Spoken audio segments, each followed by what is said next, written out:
సిఈసిని కలిసిన అనంతరం విజయసాయి రెడ్డి మాట్లాడుతున్నారు. ఇప్పుడు ఆలోచిద్దాం. కలిసి మొత్తం 6 అంశాలపైన ఎలక్షన్ కమిషన్కి నివేదించడం జరిగింది.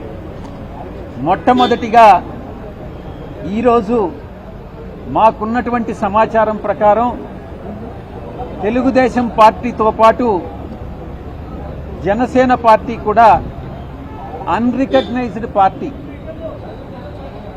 ఈ యొక్క అవకాశం రికగ్నైజ్డ్ పార్టీస్కి మాత్రమే ఉంటుంది.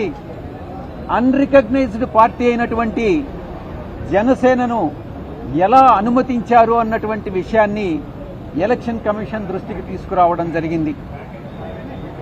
జనసేన అన్నటువంటి పార్టీ ఇప్పటి వరకు కూడా వాళ్ళు ఇచ్చినటువంటి రిపోర్ట్, ఎలక్షన్ కమిషన్కి ఇచ్చినటువంటి రిక్వెస్ట్ ప్రకారం అలయన్స్ పార్ట్నర్ కింద తెలుగుదేశం పార్టీ జనసేన పార్టీని అనుమతించమని రిక్వెస్ట్ చేయడం జరిగింది. ఇంకొక విషయాన్ని కూడా ఎలక్షన్ కమిషన్ దృష్టికి తీసుకొచ్చాం. జనసేన పార్టీ అన్నటువంటిది ఇప్పటి వరకు కూడా బీజేపీ అలయన్స్ పార్ట్నర్ కింద పరిగణిస్తా వచ్చారు. ఈరోజు నిన్న ఇచ్చినటువంటి ఎలక్షన్ కమిషన్కి ఇచ్చినటువంటి రిక్వెస్ట్లో Janasena party Telugu Desam party alliance partner కింద డిస్క్రైబ్ చేయడం జరిగింది.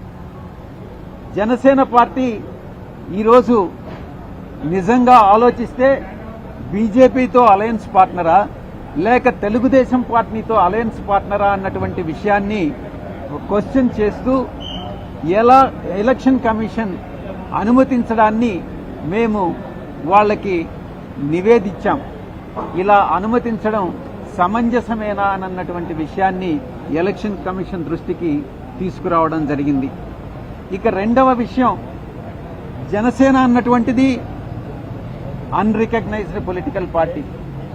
గ్లాస్ సింబల్ అన్నటువంటిది ఒక జనరల్ సింబల్. అటువంటి సింబల్ని గతంలో 2019 ఎన్నికల్లో గడిచినటువంటి ఎన్నికల్లో glass symbol throughout the state ఇవ్వడం జరిగింది. అటువంటి సింబల్ని, కామన్ సింబల్ని ఒక పొలిటికల్ పార్టీకి రాష్ట్ర వ్యాప్తంగా కొన్ని స్థానాల్లో 175 స్థానాల్లో కొన్ని స్థానాల్లో పోటీ చేసేటటువంటి ఒక రాజకీయ పార్టీకి ఒక సింబల్ కేటాయించడం జనరల్ సింబల్లో నుంచి అది చట్ట విరుద్ధం అది అన్నటువంటి విషయాన్ని కూడా మేము ఎలక్షన్ కమిషన్కి నివేదించడం జరిగింది. ఈ 2 విషయాలు కాకుండా మరొక విషయం, మూడవ అంశం, కోనేరు సురేష్ అనేటటువంటి వ్యక్తి, ఇతను తెలుగుదేశం పార్టీ ఎలక్టోరల్ సెల్ లో ఏదో సమ్ పొజిషన్లో ఉన్నాడన్నమాట.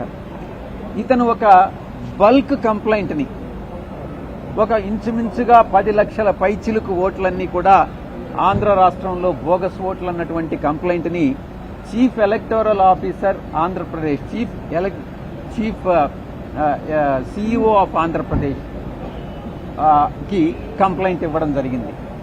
మా యొక్క మొట్టమొదటి ప్రశ్న, CEO of Andhra Pradesh bulk complaint అనేటటువంటి దాన్ని యాక్సెప్ట్ చేయవచ్చా? యాక్సెప్ట్ చేయడం అన్నటువంటిది వైఎస్ఆర్ కాంగ్రెస్ పార్టీ తప్పుపడతా ఉంది. ఒక వ్యక్తికి 175 నియోజకవర్గాల్లో 25 పార్లమెంటు స్థానాల్లో 10 లక్షల మందో 20 లక్షల మందో 30 లక్షల మందో బోగస్ ఓట్లు ఉన్నారన్నటువంటి విషయం ఎలా తెలుస్తుంది? కంప్లైంట్ అన్నటువంటిది బిఎల్ఏస్ ఇవ్వాలి, ఆయా నియోజకవర్గంలో ఉన్నటువంటి బిఎల్ఏస్ ఇవ్వాలి. ఆ బిఎల్ఏస్ చెప్పాలి ఏది బోగస్ కంప్లైంట్ అన్నటువంటిది. అంతేకాని ఒక వ్యక్తి, తెలుగుదేశం పార్టీకి చెందినటువంటి ఒక వ్యక్తి రాష్ట్రంలో 175 స్థానాల్లో ఎన్ని బోగస్ ఓట్స్ ఉన్నాయి అన్నటువంటిది చెప్పాడు, కంప్లైంట్ ఇచ్చాడు అని అంటే ఆ కంప్లైంటే బోగస్ కంప్లైంట్. కాబట్టి అతని మీద చర్యలు తీసుకోవాలి అన్నటువంటి విషయాన్ని మేము ఎలక్షన్ కమిషన్ దృష్టికి తీసుకురావడం జరిగింది. ఒక డిస్ట్రిక్ట్ ఎక్స్ప్లెయిన్. ఇక మేము అతనిచ్చిన కంప్లైంట్ని చీఫ్ ఎలక్టర్ సిఇఓ ఆంధ్రప్రదేశ్ జిల్లా మొత్తం 26 జిల్లాలకి కలెక్టర్లకి పంపించడం జరిగింది. 26 జిల్లాల కలెక్టర్లకి కూడా పంపించినటువంటి ఈ యొక్క కంప్లైంట్ దాన్ని ఈఆర్ఓస్